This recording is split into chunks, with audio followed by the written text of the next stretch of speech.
How many cups you down to now? After your mom scolded you. Yeah, I think 3. Really? Yeah, yeah. I drink. I'm behaving. We good? Yep. Oh, okay. Can you give us an update on Gigi's availability Out for this game. out for this game? Yeah. And Noah and Tyler, how are they recuperating? Yeah, Noah is doing very good, but we have to see probably him tomorrow to see if there's any chance. But as of today, he probably is out. We'll see. Tyler the same. Thiago was back in the session today, so he might be available. We'll have to see how he responds tomorrow, but he might be available. And was this Derek's first full training? No. Was he back earlier? No, he was. I think 3 days ago. Okay. Yeah, at the beginning of the week, he was back with the team. So yeah, he's another one that might be back. And with Gigi being out, I know Jamal started against Charleston. Does that factor into who starts? Is just the minutes on the legs, or how do you pick the striker? Yeah, we'll have to see how they recover, and we have a couple options there. Daniel, Jamal, even Nick can play there, so we'll see. Have to see how they recover. The 3 of them played the last game. Nick is the one that played 120. The Right. others kind of more equal time, Daniel and Jamal. So we'll see. You've been able to kind of grind out results from the past 2 matches, Nashville and Charleston. How can you use that in messaging to kind of help the team going into Saturday? Yeah, the same way. I think we were through a very, very tough period of time. And I feel like the last couple of results and performances have been encouraging in the sense of the fight of the team. The team is willing to get back into the season. I think that's what we're showing. Of course, now we need to capitalize this, and especially now that hopefully some of the players are back. Stian is back, Derek is back or close to be back, Thiago is back. So with the full roster, even Shande, I think it's going to be back 100%. So I think with the full roster, I think we showed already that we're a good team. So hopefully that can continue, and the improvements can continue in the next few matches. I think I know your answer to this question, but there are reports that Cruz Azul is strongly pursuing Yakamakis with another bid maybe have come in today. How is that true? Number one, and number two, does it affect the focus of the team when the star striker is under scrutiny to possibly be leaving? You know my answer, right? I know, but Okay. I need to hear you say it. Okay, Carlos. Ask Carlos. I don't know. I don't know for sure. I don't know what's the status of whatever is happening. I heard the rumors for sure, but we'll see. That's a Carlos question. But the second question, how do you keep the team focused when this is? Well, in general in life, there are many distractions for footballers. We have to stay focusing what matters the most, which is the present, today's training session, the region, the rehab, trying to be fit for the next match, and just in the next match to be performing at a high caliber. That's the only thing that matters at the moment to the team. So there can be distractions, yes, but I think the team is mature enough to keep the eye on the prize, which is Saturday's 3 points. Looking back at the Nashville game, how did having Jamal and Daniel I think it went well. Of course, it's different roles.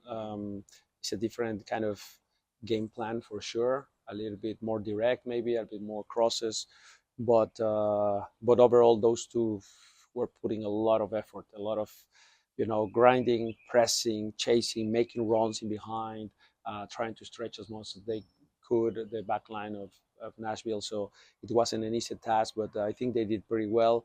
But also, I think it's the first time they play together or start together. So a little bit of cohesion there, and how they can work for each other, and how they can create a space for each other. So that has to, of course, improve. But overall, the work rate was amazing for those two. you all just by simply having more numbers? It feels like that's been a problem. Yes, that's been a theme, not just this year. I think since last year was a bit of a theme, and it's also the characteristics of some of our players, right? There are players that are the playmakers that are gonna try to find the wingers, but after that, that leaves more the 9 and maybe the opposite winger inside the box. With this system, with 2 strikers, or 1 9 and 1 second striker around, hopefully you can get a couple more numbers inside the box. We message the team continuously on having numbers inside the box, areas of the field. We message that continuously, so that's been a theme. But I think, yes, to your point, with 2 number 9s there, for sure we'll have more numbers. Now it's about how we build with 2 strikers, different to a 10 and a 9. How's our movement in between the lines? How are we trying to generate the chances? How we attack, basically in the final third, is going to be slightly different. So we'll see. Did Saba have a pattern kind of instructed to them to kind of across the top of the box throughout this game? It seemed like that was a way Nashville maybe get the box as well.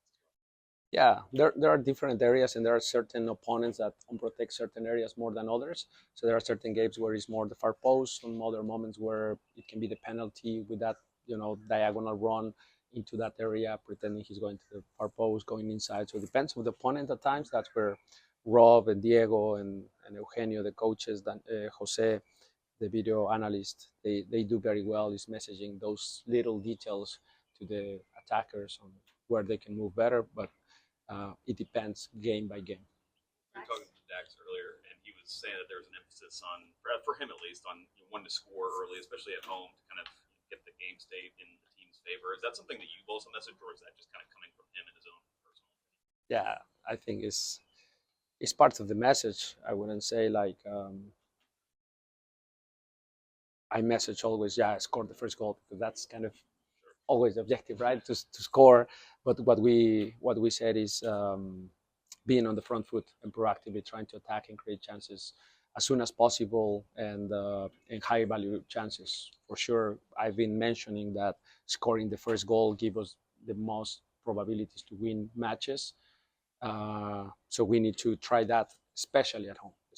I think it's so important that we score first, and then normally the results are going to come in our way. Dax also shared after the loss to Cincinnati, they had a players-only meeting. For you as coaches, what does it mean to have players that take accountability and like that without having you guys step in? Well, I think Dax shared a lot today. That's good. That's very good. That is very, very good.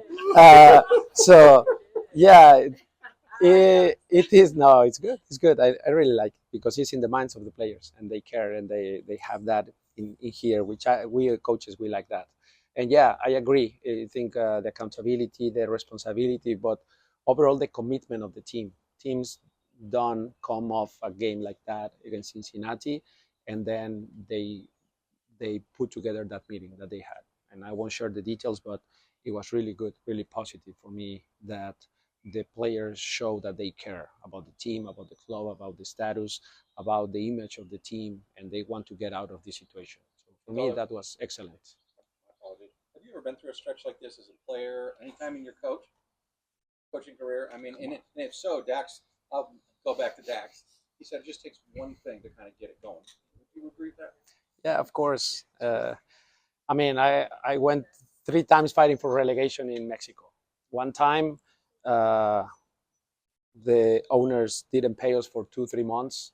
There were players leaving for every month, very little money, and they didn't have money to maintain their families with kids and that. So I have lived tough moments like that, and trying to do collects for those players and stuff like that. Besides, we are not winning. Besides, we're not playing well. Besides, we are in danger to be relegated. I was the captain of one of those teams, so I was feeling all this responsibility to be there. So I have lived even more stressful moments in periods of time than this. And I went through that many times. As an assistant in Seattle, there were moments where we were winning less for 10, 12 matches, and then we came back strong. And as Dak said, it takes just 1 or 2 good results to bring back the motivation of the team and the mentality of how good we are and we can do this every game. And we're just waiting for that moment. But I think we're in the right path. I think the last game, for example, winning that game against them, because we cannot forget that Charleston is the best team in USL at the moment. They are unbeaten. They're in first place. They haven't lost 1 game. They have tied only 3, I think, winning 8 or 9 games. They are in rhythm. They don't rotate too much. They play very consistent lineup all the time, and we did it with 7 home runs. So I think it's really, really encouraging for the team, for the mentality of the team to win. Yes, in PKs, yes, we went to overtime, yes, but we did it with 7 home runs. So that to me is a testament of the team care, the team that victory in PKs and Josh saving the last 2 and Estian taking the 6.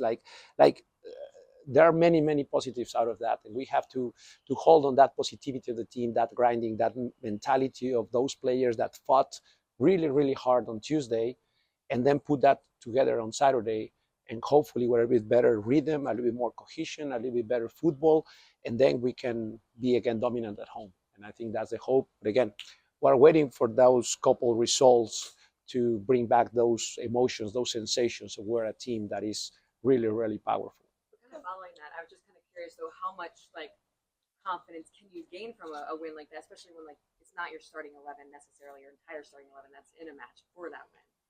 Yeah, it's very important. It's very important to have at times those moments of where everybody is important for the team. I think that's so important. That's so important. Doesn't matter the name, doesn't matter, the status. Is a young kid, is his debut, is whatever, or is his 500 game like Dax a couple of weeks ago. It doesn't matter. It's Atlanta United player, and it's 11 players against 11. And if we all show that mentality and that willingness to win, I think we're going to be fine. So that's the challenge for the team is we have to have that mentality with the 26, 27 players we have. When the players hold, their own meeting, at what point do you as a manager look and say, I need to hold my own? Like at what point in the season does it start to get out of control and you think I need to kind of have my own meeting? Or have you already had that maybe? Yeah, I had that. I have had that a couple of times, and I talk to them regularly. But those type of meetings I had, and right after they had theirs, I had another one. So right after, so yeah. The Olympics are coming up. Can you speak to the excitement of the possibility of Caleb Wiley making the team? Yeah, super happy for him.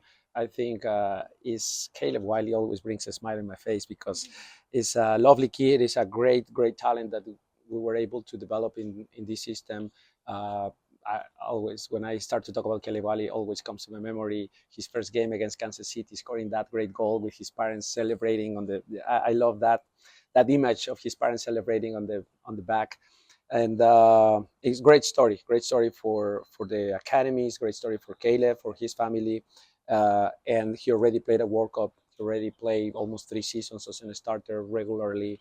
And now he's in the verge of going to Olympics, which is a huge tournament for them. So hopefully he can make it. And I hope he's very successful there because he deserves it. He's been working really hard for the opportunity. And we are all very happy for him. Yeah.